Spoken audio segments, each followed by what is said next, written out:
नमस्कार। शुरू करते हैं। एक एक चीज को एग्जाम की दृष्टि से न होके जानने की दृष्टि से। कुछ लोगों को महान पुरुषों के बारे में जानने की जिज्ञासा रहती है कि उनका संघर्ष कैसा रहा। तो हम सबसे पहले शुरू करते हैं अपने डॉक्टर भीमराव अंबेडकर बाबा साहब के बारे में। इनके जो पूर्वज थे वो महाराष्ट्र के रत्नागिरी से थे और इनके पिता जो है वो रामजी राव नाम था उनके पिता का। रामजी राव जो ब्रिटिश सेना में नौकरी करते थे, एक सूबेदार के पद के ऊपर थे।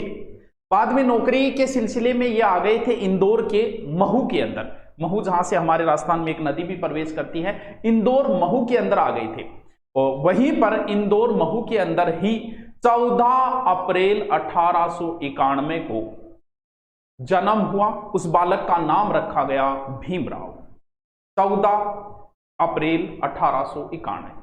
भीमराव जो थे वो अपने पिता की 14वीं संतान थे, लेकिन इनमें से सिर्फ 2 भाई और 2 बहन ही बचे थे, यानी जब बाकी की मृत्यु हो गई थी तो 14 संतान 14वीं थे, लेकिन 14 संतानों में 2 भाई और 2 बहन बचे। इनके भाई का नाम जो था वो आनंद राव था। सॉरी, इनके 2 भाइयों के नाम, एक भाई का नाम आनंद राव था और दूसरे भाई का जो नाम था वो बसंत राव था। और इनकी 2 बहनें थी, वो एक बहन का नाम मंजुला था और दूसरी बहन का नाम तुलसी था। और भीमराव की माता का जो नाम था वो था भीमाबाई।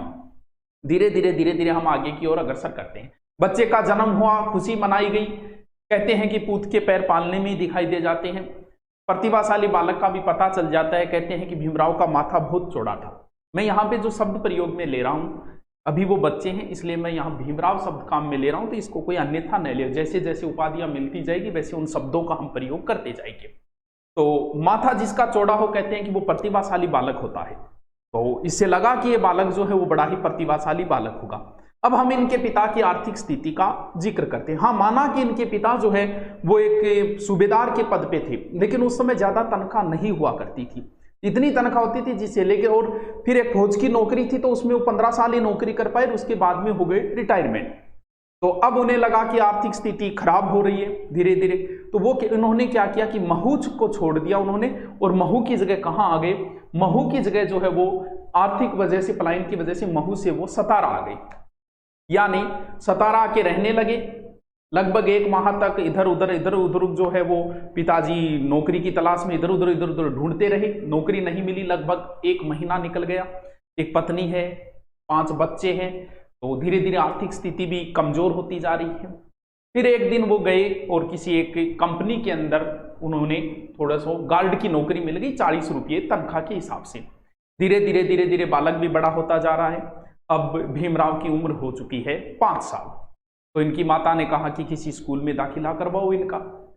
अब एक साइड में तो नौकरी पे जाना और इधर स्कूल ढूंढने के लिए किसी स्कूल में जाना कि भी कौन सी स्कूल में। अब दक्षिणी भारत में, हमारे उत्तरी भारत से दक्षिणी भारत में थोड़ी छुआछूत ज्यादा है, और उस समय तो कितनी थी, तो ये महार जाति से थे। अब वो जैसे स्कूल में जाते, नाम सुनते सुनते एडमिशन नहीं लेते, बोल जी हम तो नहीं पढ़ाएंगे। ऐसे करके दिन निकलते गए। इधर नौकरी पे जाए तो उधर मालिक की रोज लेट। तो एक दिन करके किसी स्कूल के अंदर गई, तो वहां पर उनको स्कूल में एडमिशन तो हेडमास्टर जी ने दे दिया, लेकिन एक शर्त पे दे दिया कि अछूत होने की वजह से हम यहाँ नहीं बिठाएंगे, हम क्लास के बाहर जहाँ बच्चे चंपल वगैरह खोलते हैं वहीं पर बिठाया जाएगा, और अपनी जो बिठाने की जो गुदरी वगैरह बोलते हैं वो गुदरी भी अपने साथ ही लेके आएंगे। ठीक है, भी किसी तरीके से बच्चे को पढ़ाना था, तो बोल ठीक है जी, बोलो आप अपने बच्चे को भी समझा देना कि किसी को छुए नहीं और कोई इनको न छुए।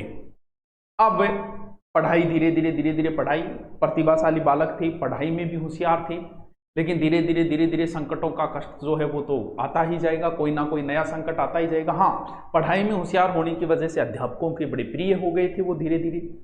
अब बच्चे भी, वही बात है, छुआछूत ज्यादा थी, बच्चे भी ये बातें बोलते थे, इसको छूना मत, ये तो अछूत है। हाँ, माना कि भीमराव उस समय 5 साल के हैं, लेकिन इन सारी चीजों को वो समझते जरूर हैं। अब एक समय ऐसा आया कि इनकी माता जो है बीमार हो गई, भीमाबाई। डॉक्टर को बुलाने के लिए गए तो डॉक्टरों ने आने से मना कर दिया, बोल भी अछूत है, हम तो नहीं जाएंगे।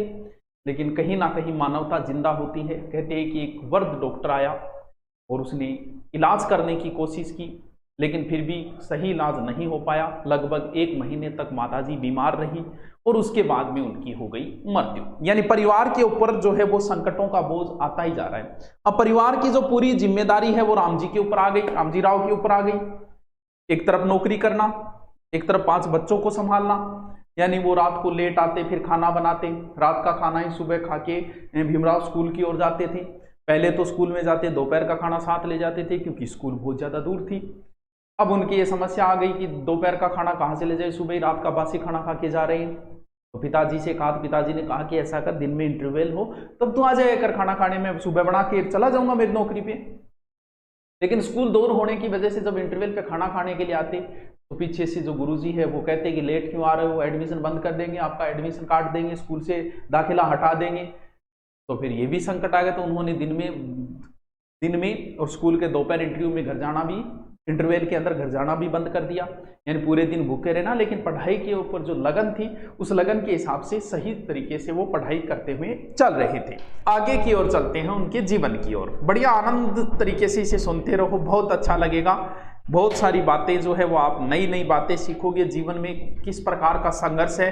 अब उनका ये जो जीवन है ये बड़ा ही कष्टमय जीवन है, क्योंकि माता की मृत्यु हो चुकी है। एक बालक को माँ से ज्यादा प्रेम होता है पिता से, और उम्र अगर कम हो और माता की मृत्यु हो जाए तो जीवन बड़ा ही कष्ट में हो जाता है।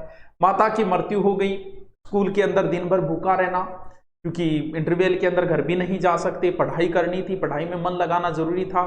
तो प्राइमरी स्कूल के जो HM थे, हेडमास्टर जी थे, उनको दया आ गई थी कि बच्चा पूरे दिन भूखा रहता है, तो वो क्या करते थे, इंटरवल में जब खाना खाते थे तो भीमराव को भी खाना दे देते थे। और उन्होंने ही उनके नाम के आगे एक शब्द जोड़ दिया, अंबेडकर, यानी अब उनका नाम हो गया भीमराव अंबेडकर।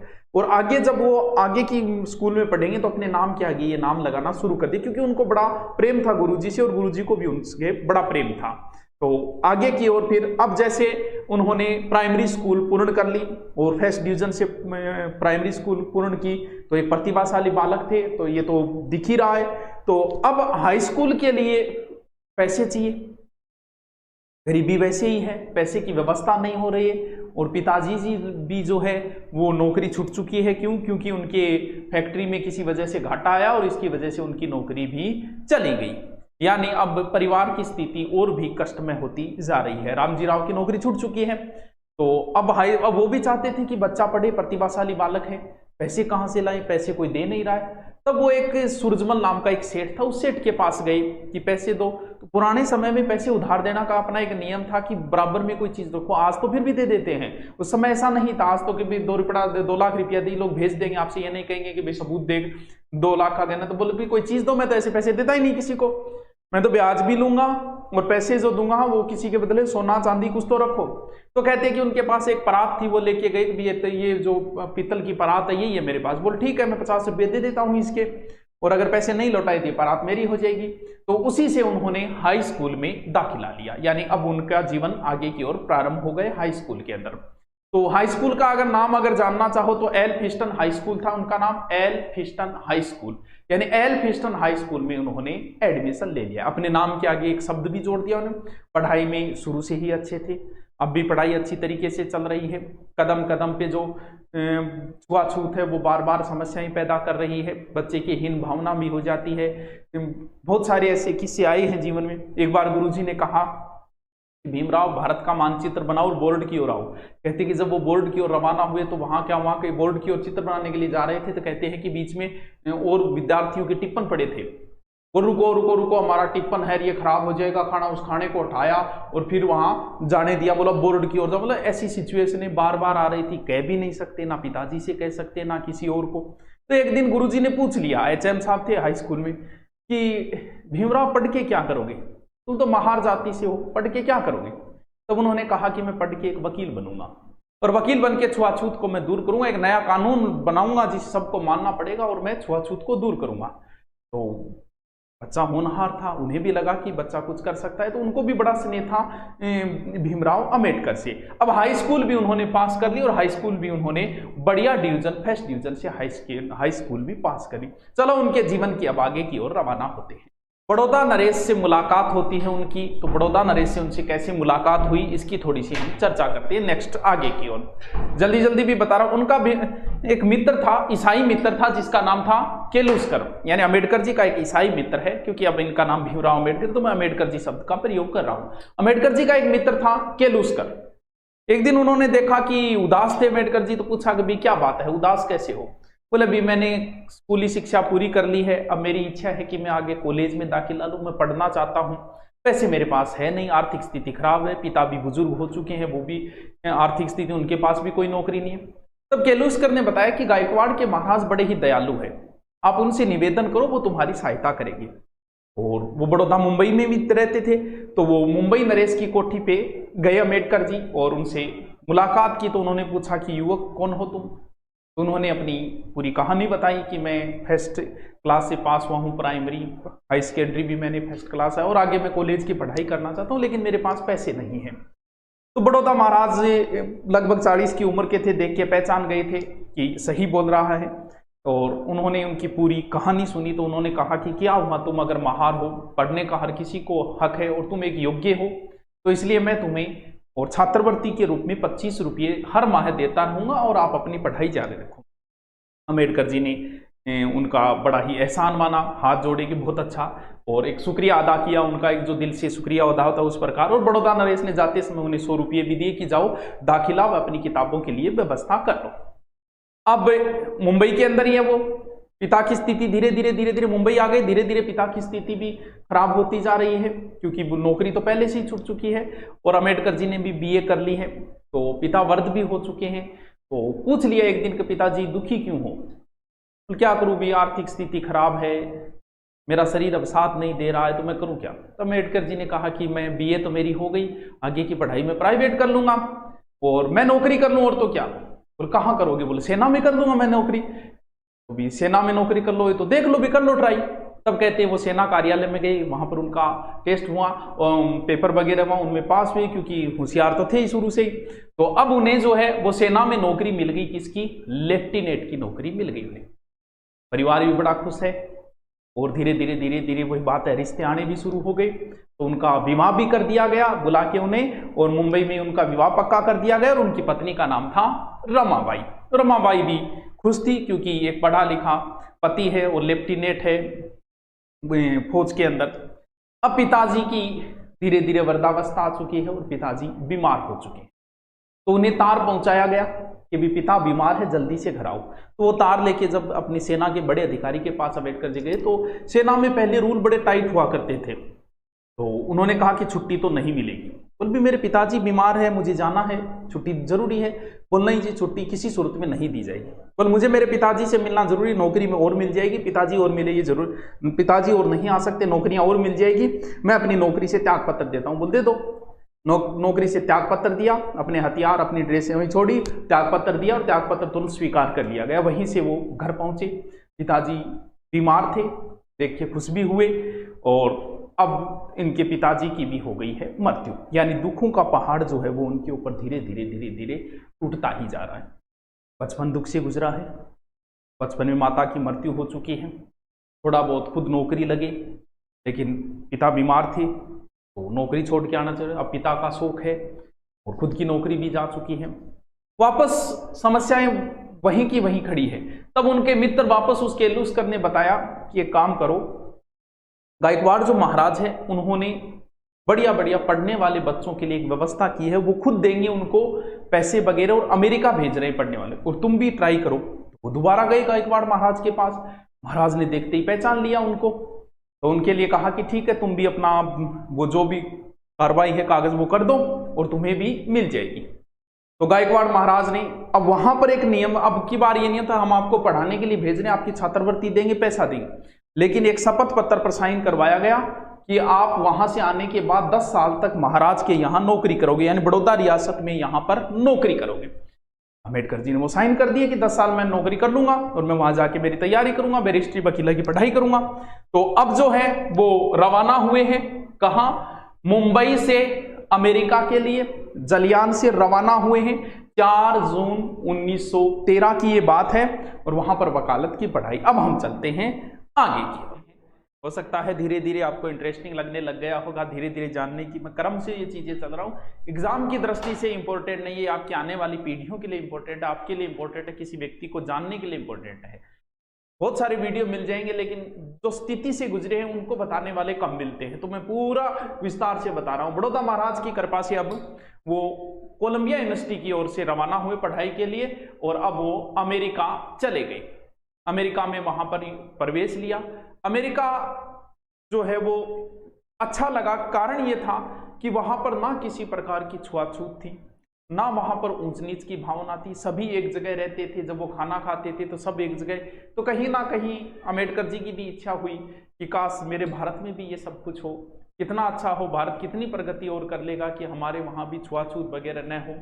तो धीरे धीरे वहां पर सिर्फ उनको मतलब सिर्फ पढ़ाई से था। कहते हैं कि ना दोस्तों के साथ कहीं घूमने जाते थे ना कुछ, और दोस्त भी कहते थे कि इतना पढ़ता है, किस मिट्टी के बने हो, इतने पूरे ही दिन पढ़ते रहते हो। तो उनका मन सिर्फ, वो कहते थे कि अगर मैं प्रथम श्रेणी से ना हुआ पास तो यहाँ आने का मेरा दुर्भाग्य ही होगा, फिर मैं यहाँ क्यों आया हूँ। और एक दिन वो समय आया जब उन्हें उपाधि मिली डॉक्टर ऑफ फिलॉसफी, लेकिन उनकी इच्छा थी डॉक्टरेट की उपाधि, और उनकी इच्छा थी कि मैं रुपये के ऊपर थीसिस लिखूं, रुपये के ऊपर थीसिस लिखने की उनकी इच्छा थी। फिर उन्हें लगा कि अब मुझे पढ़ाई जो है वो लंदन में करनी चाहिए, तो अब वो लंदन की ओर रवाना होंगे। बड़ौदा महाराज को लिख दिया कि आगे की छात्रवृत्ति जो है मुझे लंदन भेजी जाए। अब वो लंदन की ओर रवाना हुए हैं। तो लंदन के अंदर उतना अच्छा नहीं था अमेरिका की बजाय, क्योंकि वहां पर भारतीयों को एक गुलामों की नजर से ही देखा जाता था, क्योंकि हम गुलाम थे अंग्रेजों के। तो वहां पर हमें कोई अच्छी, जितनी अमेरिका के अंदर ना छुआछूत ना कुछ, ना भारतीयों के साथ किसी प्रकार का, वैसी बातें इंग्लैंड के अंदर नहीं थी। और एक दिन फिर अम्बेडकर जी को बड़ौदा महाराज का पत्र मिला, जिसमें लिखा था कि आपकी छात्रवृत्ति का समय पूर्ण हो गया है और आपकी शर्त के मुताबिक अब आपको 10 साल तक यहाँ आके सेवा करनी होगी, यानी नौकरी करनी होगी। झटका तो लगा, लेकिन बड़ौदा महाराज की बड़ी कृपा थी इनके ऊपर, बड़े एहसान थे, तभी इन्हें लगा कि अब मुझे जाना चाहिए। तो वहां से उनके कहते हैं कि अम्बेडकर जी पुस्तक बहुत रखते थे अपने पास, बहुत सारी उनके पास किताबें थी जो अमेरिका से लंदन ले आए थे, लंदन से भारतीय। तो कहते हैं कि वो पुस्तकें जो है वो उन्होंने उन पुस्तकों का और बीमा करवा ली एक तरीके से, और बीमा करवा के और जो थॉमस बुक कंपनी है उसके थ्रू, और खुद यहाँ भारत के अंदर पहुंचे, घर पहुंचे। और कहते हैं कि वो जो जिसके अंदर बुक क्या एक अलग जहाज था, कहते हैं कि वो किसी वजह से डूब गए थे। अब उन्हें घर पहुंचे 2 दिन हुए, इतने में वो तैयारी के लग गए बड़ौदा महाराज के यहाँ जाने की कि वहाँ 10 साल तक अब नौकरी करनी है। लेकिन कहते हैं कि आर्थिक स्थिति इतनी खराब थी कि वहां जाने के लिए भी पैसे नहीं थे। तो पत्नी ने कहा कि मेरे पास एक चैन है, वो बेच दो। बोल नहीं, मैं वो मर्द तो नहीं जो पत्नी के गहने दे दूं। बोल इसमें हर्ज ही क्या है। बातें ही चल रही थी, इतने में एक पोस्टमैन आया और उसने वो पोस्ट जो था वो थॉमस बुक कंपनी की ओर से था। उसमें लिखा था कि आपकी जो पुस्तकें थी वो डूब गई है, आपने बीमा करवाई थी, इस वजह से आपको ये 2000 रुपये मिले हैं। खुशी हुई कि इस विकट परिस्थिति में पैसों की आवश्यकता थी, तो उन्होंने 500 रुपये स्वयं और 1500 रुपये अपनी पत्नी को दिया कि अब जैसे तैसे तुम घर चलाओ और मैं जा रहा हूँ, क्योंकि तनख्वाह तो महीने बाद मिलेगी। अब वो बड़ौदा महाराज के यहाँ आ गए, बड़ौदा महाराज से मुलाकात हुई, महाराज का उन पर बड़ा स्नेह था। कैसा लगा अमेरिका? हाँ, वो मेरा देश तो नहीं है, फिर भी अच्छा था। इंग्लैंड इतना अच्छा नहीं जितना अमेरिका है। चलो तुम भी देश प्रेम हो, देश से प्रेम है तुम्हें, अच्छी बात है, और अब तुम्हें यहाँ पर नौकरी करनी है 10 साल। तो यहाँ पर जो उन्होंने नौकरी जो की है, उन्हें जो नौकरी मिली है वो पद सैन्य सचिव का पद मिला यहाँ पे। ये एक बड़ा पद था, लेकिन वो जो छुआछूत है वो तो पीछा नहीं छोड़ रही है, वो तो वैसी की वैसी बनी हुई है। और यहाँ पर भी उनका डायरेक्ट अनडायरेक्ट बड़ा अपमान हुआ। बड़ौदा महाराज नहीं करते थे। कहते हैं कि बड़ौदा महाराज को जब सूचना मिली कि अम्बेडकर जी आ रहे, तब उन्होंने कहा कि बहुत बुद्धिजीवी और पढ़े लिखे, जाओ उनको रेलवे स्टेशन पर कोई लेने के लिए जाओ। कहते हैं कि कोई नहीं गया, उन्होंने तो ऑर्डर दे दिया, लेकिन बोल भी हम तो क्यों जाए, नीचे जात वाला है, नहीं जाएंगे, ऐसे करके लेने के लिए नहीं गए। लेकिन उन्हें इस बात का नहीं पता था, वो बड़ौदा महाराज के आ गए और नौकरी करने लगे। उनका काम था ईमानदारी से नौकरी करना। कहते हैं कि बड़ी ईमानदारी से नौकरी कर रहे थे, वो बड़ी सही तरीके से वो सेना का संचालन भी कर रहे थे, बढ़िया तरीके से। और एक दिन, लेकिन वो छुआछूत वाली तो चलनी है। और एक दिन एक कहते हैं कि प्यास लगी थी, तो किसी चपड़ासी से कहा अम्बेडकर जी ने कि यार पानी पिला। बोल पानी तो नहीं पिलाऊंगा। नहीं पिलाऊंगा? क्या हुआ, पानी नहीं है क्या? बोल है तो सही, लेकिन तुम नीची जात के हो, तुम्हें पानी नहीं पिलाऊंगा मैं। तकलीफ भी हुई, लेकिन महाराज का भी एहसान है, 10 साल तक नौकरी भी करनी है। और ऐसी ऐसी सिचुएशन आई कि उन्हें कोई मकान तक नहीं दे रहा था। मेस में अगर बैठने जाते तो कोई पास में नहीं बैठता था, वो खाना नहीं खाता था। अब ये सिचुएशनों से गुजरने के बाद इन्होंने राजा से एक दिन मकान, एक पारसी सराय के यहाँ रुके, वो मकान लिया, मकान कोई दे ही नहीं रहा था, पारसी सराय के यहाँ मकान लेके रहे। तो उस दिन तो मोहल्ले वालों को पता नहीं चला, जब मोहल्ले वालों को पता चला तो कहते कि मारने के लिए आ गए, वो निकलो यहाँ से जल्दी से। उन्होंने माफी मांगी कि ठीक है अभी निकलता हूँ, लेकिन मेरी मजबूरी थी, मुझे कहीं मकान नहीं मिल रहा था। तो एक दिन परेशान होकर उन्होंने बड़ौदा महाराज को पत्र लिख दिया कि महाराज मैं इस सिचुएशन में नौकरी नहीं कर सकता, सेवा करना मेरे लिए बड़ी मुश्किल हो गए, मैं आपकी सेवा करना चाहता हूं, यहाँ पर मैं नौकरी करना चाहता हूं, 10 साल तक आपने जो मुझ पर एहसान किए हैं, क्योंकि उनकी इच्छा थी कि ये 10 साल करके मेरे पास पैसे हो जाएंगे, वापस पढ़ाई करने के लिए चले जाऊंगा, जो मेरी इच्छा है थीसिस लिखने की, वकील बनने की, वो सारी पूरी कर लूंगा।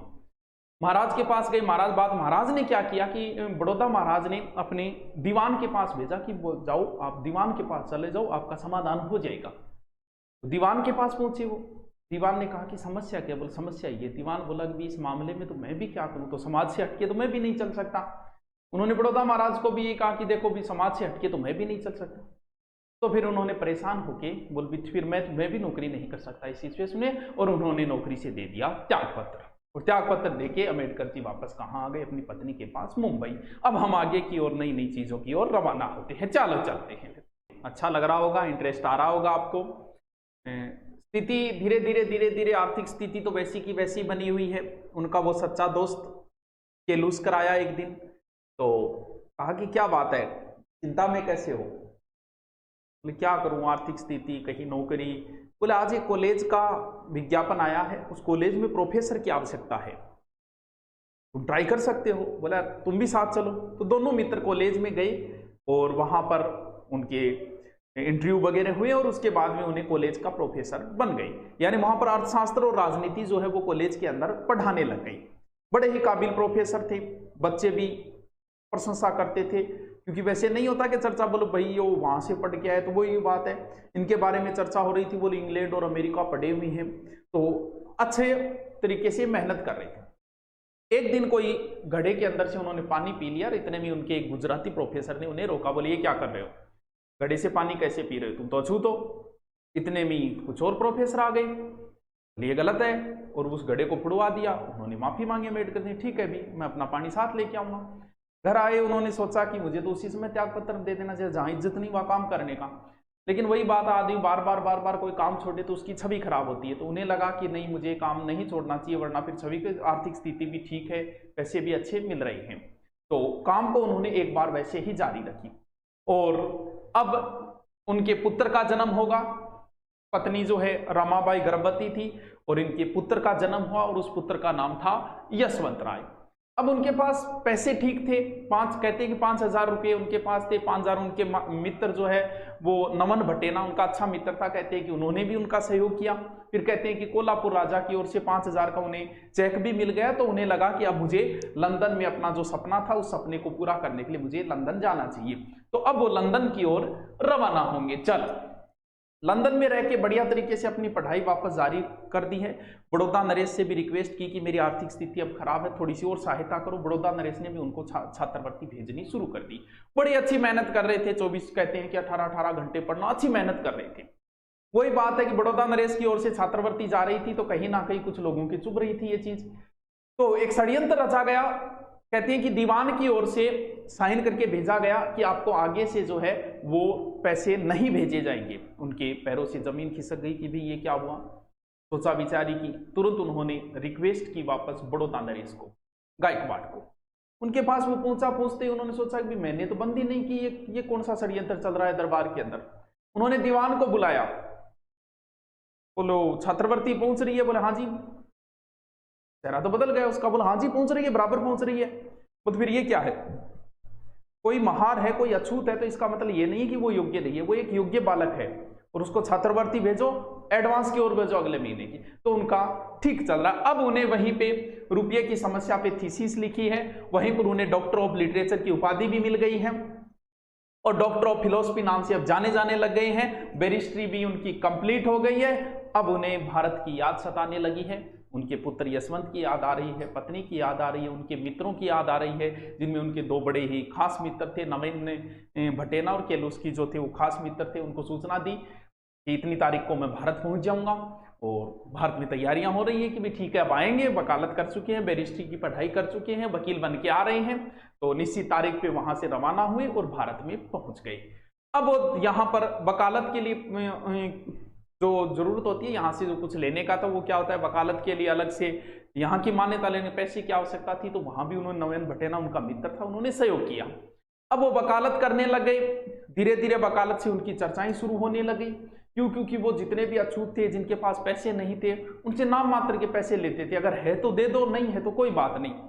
तो धीरे धीरे चर्चाएं होने लगी, अछूतों के केस भी लड़ने लगे, और अब एक उनके पास एक अच्छा केस आया है, वो अछूत मामले से संबंधित एक केस है। चलो उस केस को ऊपर देखते हैं कि सर ये क्या केस था। पहला केस है, और इस केस के बाद उन्हें बड़ी ही ख्याति मिलेगी। ऊना के 3 दलितों ने, अछूतों ने एक किताब लिखी छुआछूत के ऊपर, कि हमारे साथ इंसानों जैसा व्यवहार नहीं किया जा रहा है, हमारे सफाई करवाते हैं तो भी कहते हैं कि सूर्योदय से पहले करो, हम जाते हैं तो कहते हैं कोई उच्च कास्ट का आ रहा है तो फिर नीचे होके झुक के वहां पर रोड के ऊपर सो जाओ, ऐसे हमारे ये इन्होंने फैला रखी। इस तरीके से एक किताब लिखी गई जिसपे मानहानि का केस कर दिया गया उच्च कास्ट द्वारा। अब ये केस आया, तीनों दोस्त, तीनों ने किताब लिखी, ये केस अम्बेडकर जी के हाथ में आ गया। उन्होंने कहा कि हमारे पास कितने पैसे लोगे? बोल पैसे कुछ नहीं लूंगा, तुम्हारे पास कुछ है तो दे दो, केस मैं लड़ूंगा। अब वो केस अदालत में जज साहब और उनके सामने वही जिन्होंने मानहानि का केस किया, इधर तीनों मित्र, और उन्होंने पैरवी की अम्बेडकर जी ने कि इसमें कहां गलत है कि हमारे साथ इंसानों जैसा व्यवहार नहीं होता है, ये सत्य है और मैं इसको प्रूफ भी कर सकता हूं। और इस केस को उन्होंने इस प्रकार से लड़ा कि इसमें जज साहब ने फैसला सुनाया कि इन्होंने कुछ भी गलत नहीं लिखा है, और उन तीनों को बरी कर दिया गया। इस केस के बाद में अम्बेडकर जी की ख्याति चारों ओर फैलने लगी है। अछूतों को धीरे धीरे लगने लगा कि कोई तो हमारा भगवान प्रकट हुआ है, कोई तो है जो हमें आगे की राह अब दिखाएगा। पूरे ये पुना का केस था, लेकिन पूरे मुंबई में उनकी चर्चाएं शुरू हो गई। अब एक दिन फिर अछूतों ने एक सभा का आयोजन किया, और उस सभा में अपनी तरफ से उन्होंने चंदा किया। उन्हें सभा के लिए अम्बेडकर जी को निमंत्रण भेजा कि आप हमारी, उन्होंने पैसा भेजा कि आप आइए हमारी सभा में और इस सभा का नेतृत्व कीजिए। ये सभा जो है वो कुलाबा के अंदर रखी गई, ये सबसे बड़ी महार सभा थी। अब सारी कहते हैं कि बड़ी अच्छी तैयारियां की गई, उसमें बड़े बड़े पोस्टर लगाए गए। 19 से 20 मार्च 1926 को तारीख फिक्स की गई, बड़े बड़े पोस्टरों में उसमें अम्बेडकर जी की फोटो, बड़े बड़े पोस्टर लगाए गए। और अब धीरे धीरे चारों ओर चर्चाएं होने लगी। इस सम्मेलन में गुजरात, महाराष्ट्र तक के लोग आए। सम्मेलन हुआ, फिक्स तारीख पे, फिक्स समय पे अम्बेडकर जी पहुंचे अछूतों के मसीहा बन के, और स्वागत हुआ। अम्बेडकर जिंदाबाद, भीमराव अम्बेडकर जिंदाबाद नाम के नारे गूंज रहे आज पूरी सभा में। और आज उन्होंने सभा का माइक लिया और अपना भाषण शुरू किया। सबसे पहले तो तुम्हें विचारों में दृढ़ता रखनी होगी, विचार तुम्हारे मजबूत होना चाहिए, तुम्हारी बात में भी वचन होना चाहिए, और आवाज के अंदर भी ताकत होनी चाहिए। तुम्हें हर जगह सम्मान के नहीं, सम्मान के लिए अब लड़ाई लड़नी होगी। सभी संगठित हो, तुम्हें सेना में भर्ती क्यों नहीं किया जा रहा है, इसके लिए भी आवाज उठाओ। हमारे साथ इंसानों जैसा व्यवहार क्यों नहीं किया जाता है, इसके लिए भी आवाज उठाओ। सभी भीड़ ने तालियां बजाई और वही वापस नारे गूंजने शुरू हो गए। अब हमारे लिए शिक्षा की व्यवस्था होनी चाहिए, निःशुल्क शिक्षा की व्यवस्था होनी चाहिए। अब एक जगह की ओर चलते हैं, चौदार तालाब की ओर। चलो चलते हैं। फिर सुबह, अगले दिन सुबह सूर्योदय से पहले ही चौदार तालाब पर धीरे धीरे लोग इकट्ठा होना शुरू हो गए। जैसे जैसे सूर्य बढ़ रहा था वैसे वैसे यहाँ भीड़ बढ़ती जा रही थी। उसके बाद स्वयं अम्बेडकर जी आए और यहाँ आके उन्होंने सबसे पहले अपने ही हाथ से लिया पानी और पानी पिया। और उस समय उन्होंने जो यहाँ पर एक बहुत अच्छा भाषण भी दिया कि हक जो है वो हमें लेने पड़ेंगे, लड़के लेने पड़ेंगे। जैसे सैनिक एक आज़ादी लेता है लड़के, उसी प्रकार से हमें भी ये हक लेने पड़ेंगे। इसके बाद वो सीधे वीरेश्वर मंदिर की ओर गए, जहां सबसे पहले उन्होंने मंदिर में प्रवेश किया। और उसके बाद वहां पर भोज का आयोजन था, तो सारा खाना खाने के लिए वैसे बैठे। तो उसमें चर्चाएं होने लगी कि इनका हौसला बढ़ता जा रहा है, इनका कुछ करना चाहिए, और ये एक ऐसा नेता हो गया इनका कि जिसके कहने पर कोई गरीब, अछूत, ये सारे के सारे इसकी एक आवाज पे ही चल पड़ते हैं। तो लगता है कुछ परिवर्तन होगा, तो इनको दबाना चाहिए जल्दी। अचानक से उनपे कुछ लोग आए, लाठी भाटियों से उनपे हमला करना शुरू कर दिया। और यहाँ पर जो लोग थे वो निहत्थे थे, तो भारी वो रहे क्योंकि लाठी भाटा लेके आए। दूसरे दिन फिर सभा का आयोजन हुआ और उस समय अम्बेडकर जी बड़े ही गुस्से में थे और कहा कि आज पोदार तालाब के ऊपर हमारा अधिकार हो जाएगा। और जाके पोदार तालाब पर अधिकार कर लिया। पुलिस भी कुछ नहीं कर पाई क्योंकि भीड़ ज्यादा थी। अब चलते हैं धीरे धीरे धीरे धीरे उनकी प्रसिद्धि बढ़ती जा रही है। लोगों को लगा कि अब कोई नेता आया है इनका, गरीब इन्हें भगवान मानते हैं, अछूत जो है इनके कहने पे ही चल पड़ते हैं, एक आवाज पे इकट्ठा हो जाते हैं। तो लग रहा है कि अब देश बदल रहा है, कुछ परिवर्तन आएगा। अब कुछ अंतर्राष्ट्रीय घटनाएं शुरू होती है और चलते हैं हम कहाँ, साइमन कमीशन की ओर।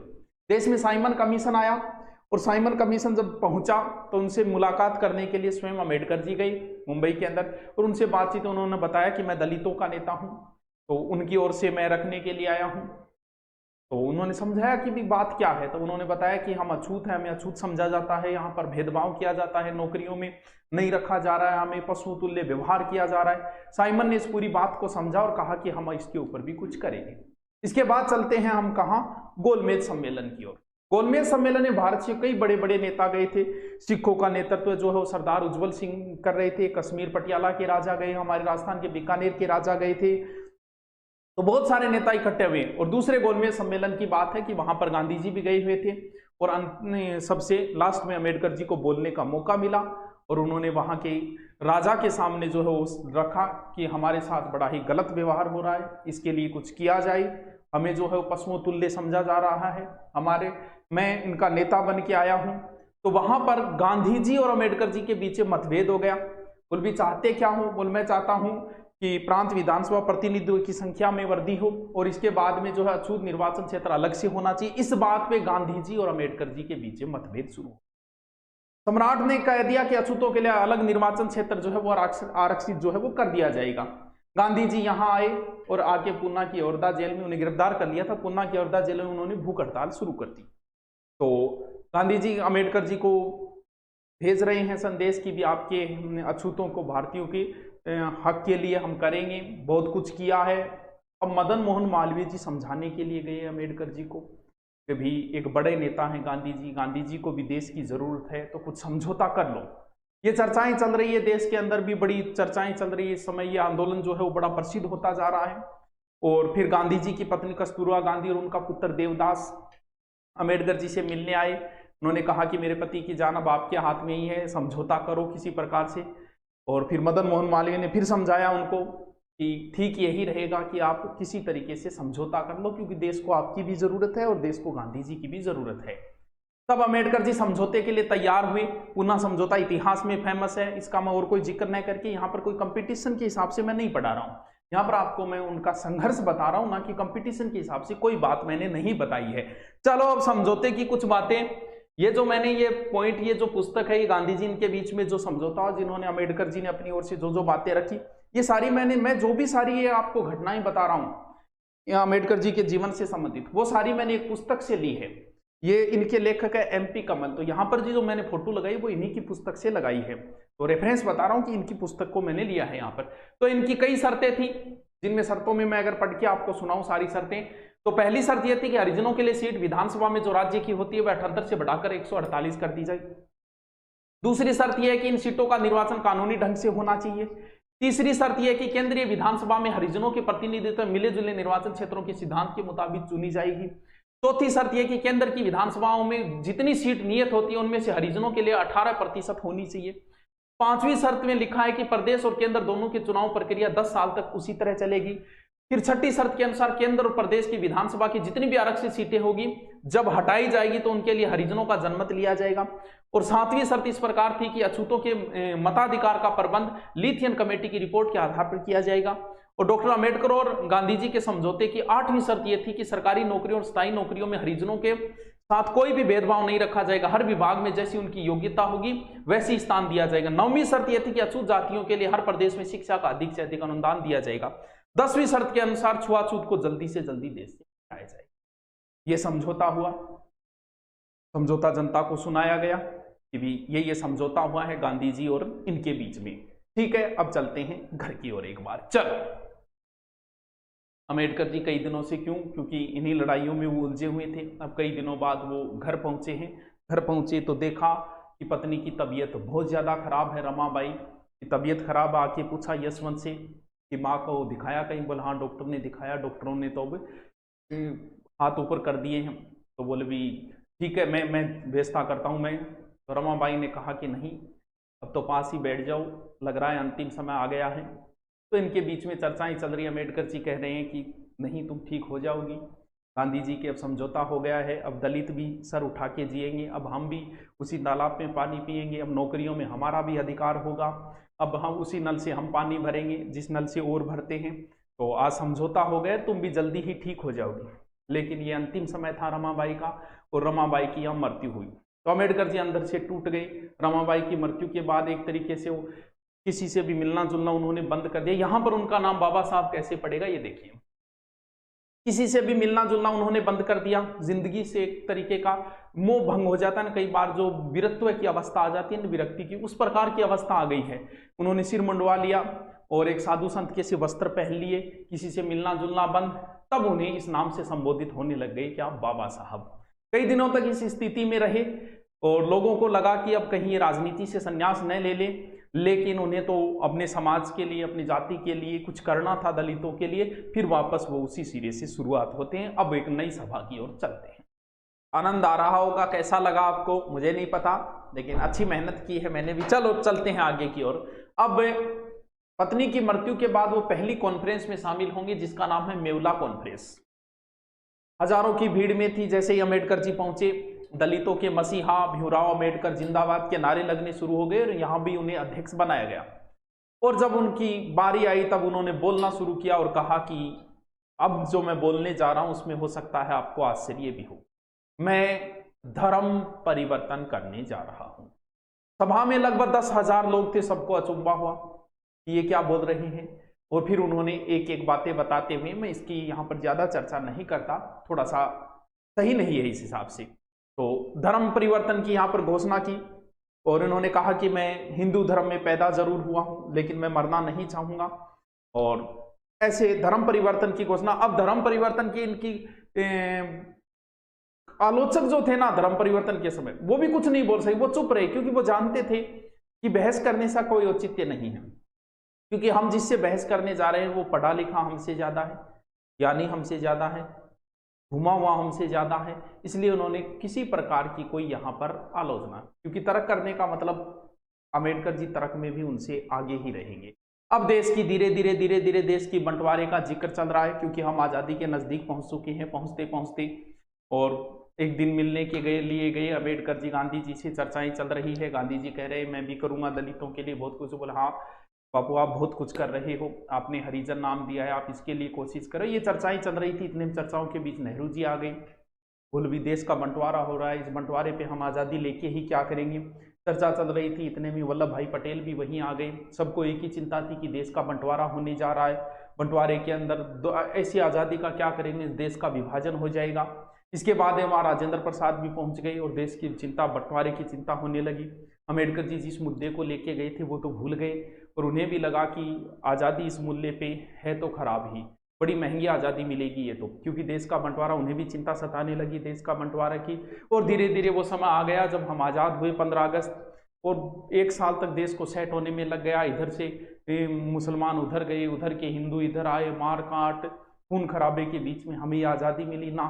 तो भारत इस चीज़ का जश्न मना पाया और ना ही पाकिस्तान इस चीज़ का जश्न मना पाया। अब संविधान निर्माण की बातें चलने लगी। संविधान निर्माण की प्रक्रिया जो है वो धीरे धीरे चलनी प्रारंभ हो गई। तो संविधान निर्माण की जो है वो अपने अम्बेडकर जी को सौंपा गया मुख्य जिम्मेवारी जो संविधान ने। और धीरे धीरे वो बीमार भी होना शुरू हो गए थे क्योंकि मधुमेह रोग था, लेकिन फिर भी उन्होंने संविधान निर्माण की जिम्मेवारी ली और मन के अंदर भी ठान लिया कि ऐसा संविधान बनाऊं कि जिसमें कोई भी देश वाला कमी न निकाल सके। तो संविधान निर्माण की प्रक्रिया प्रारंभ हुई, संविधान का सौंप दिया गया। ये निर्माण की प्रक्रिया एक लंबी प्रक्रिया है, तो हम इसका जिक्र यहाँ न करते हुए हम चलते हैं आगे की ओर, क्योंकि आपको जो है वो एक्स्ट्रा फैक्ट बता रहा हूं मैं, अन्य जो चीजें हैं ना वो फैक्ट बता रहा हूं। अब उनको मधुमेह बीमारी ने घेर लिया, तो मधुमेह बीमारी के बीच में मुंबई के मावलकर अस्पताल में वे भर्ती हुए। वहां पर एक लेडी डॉक्टर जो है वो सेवा के लिए अपॉइंटमेंट थी वहां पर, और धीरे धीरे लेडी डॉक्टर ने बहुत अच्छी सेवा की, और उस लेडी डॉक्टर का नाम था सविता या शारदा कबीर।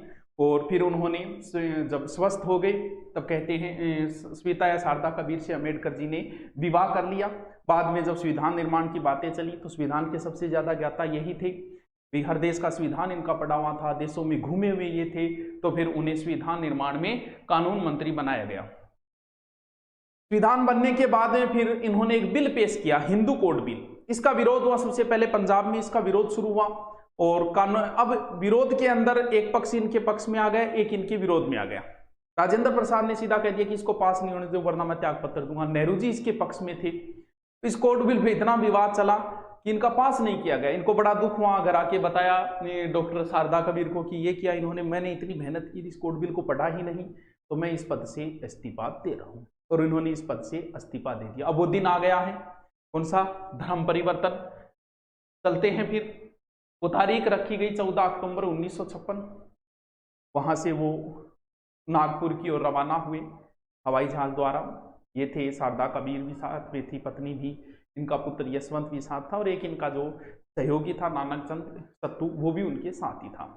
पहुंच गए, बहुत बड़ी भीड़ थी इनका स्वागत करने के लिए। क्यों? क्योंकि एक तो बहुत बड़े नेता थे, दलितों के नेता थे, कानून मंत्री भी रह चुके थे, विदेशों में घूम चुके थे, समाज सेवी थे। तो जनता ने उनका बड़ा स्वागत किया और अब सभा के अंदर जो है वो इकट्ठे हो गए। कहाँ? नागपुर के अंदर। हजारों की भीड़ थी, नारे लग रहे थे इनके नाम के। तो लोगों में चर्चाएं होने लगी इस बात की, बहुत लंबे बहुत बड़े स्तर पे चर्चाएं हुई कि अम्बेडकर जी धर्म परिवर्तन कर रहे हैं, शायद वो बौद्ध भिक्षु करके शांति की जीवन जीना चाहते हैं।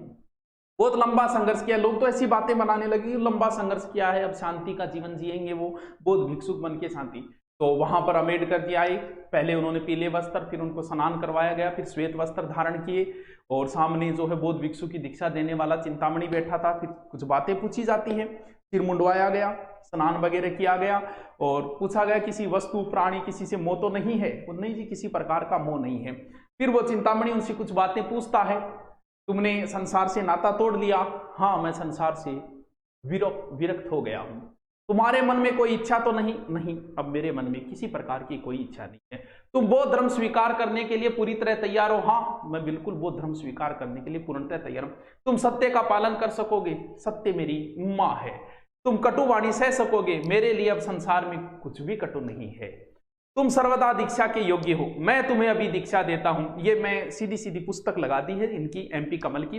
जब चिंतामणि ने ये कहा तो भीड़ ने जोर जोर से तालियां गड़गड़ाहट की और दीक्षा दी। अब बौद्ध भिक्षु चिंतामणि ने अम्बेडकर को दीक्षा देना प्रारंभ किया और उनके मुंह से निकला बुद्ध शरणम गच्छामि, बुद्ध शरणम गच्छामि, संघ शरणम गच्छामि, धर्म शरणम गच्छामि, बुद्ध शरण गच्छामि। और यहां पर उन्होंने अपना धर्म परिवर्तन कर लिया।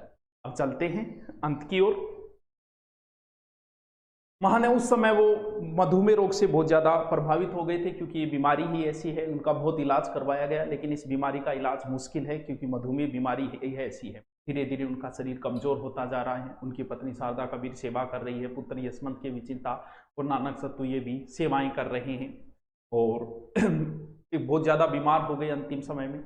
तब उनकी पत्नी रात भर बैठी सेवा कर रही, सुबह नित्य क्रिया जैसे गई तो फिर वापस आई तो महानिर्वाण हो चुका था। और वो तारीख जो है वो 6 दिसंबर 1956, सब जानते हो इस तारीख को। और फिर उन्हें उनके शव, ये बात दिल्ली की है, फिर दिल्ली के बाद उनके शव को मुंबई लाया गया। लाखों की संख्या में लोग इकट्ठा थे अपने प्रिय नेता का दर्शन करने के लिए। और उनको शमशान भूमि में मुखाग्नि जो है उनके पुत्र यशवंत ने दी। और लास्ट उनके लिए जो इस किताब में संबोधन लिखा गया है बहुत अच्छा है। डॉक्टर भीमराव अम्बेडकर दलित वर्ग के नेता थे, वे उच्च शिक्षा प्राप्त थे, उन्हें पूरे संसार के कानून का बहुत अच्छा ज्ञान था। वे देश सेवक, लोक सेवक, राष्ट्रभक्त और दलितों के भगवान थे। वे संसार के एक महान पुरुष थे। उनका अभाव संपूर्ण देश को हमेशा खलता रहेगा। उन्होंने युग की एक नई चेतना दी और सभी को एक डोर में बांधने की पूरी कोशिश की। संसार उनका सदा आभारी रहेगा, वह उनसे हमेशा प्रेरणा लेता रहेगा। वे सदा प्रेरणा के प्रतीक रहे। कैसा लगा ये आपको कमेंट करके जरूर बताइएगा। और मैं चाहता हूं कि ये वीडियो हर तक पहुंचे, हर बच्चे तक पहुंचे, आने वाली पीढ़ियां भी इसे देखें। जैसे ही महापुरुष का कोई जन्म आता है तो कोशिश करते हैं कि उसके बारे में सब कुछ आपको बताया जाए। अब थोड़ी ऑफलाइन में छुट्टी थी तो इस वजह से ये बहुत अच्छा प्रयास करने की कोशिश की। Okay, thank you.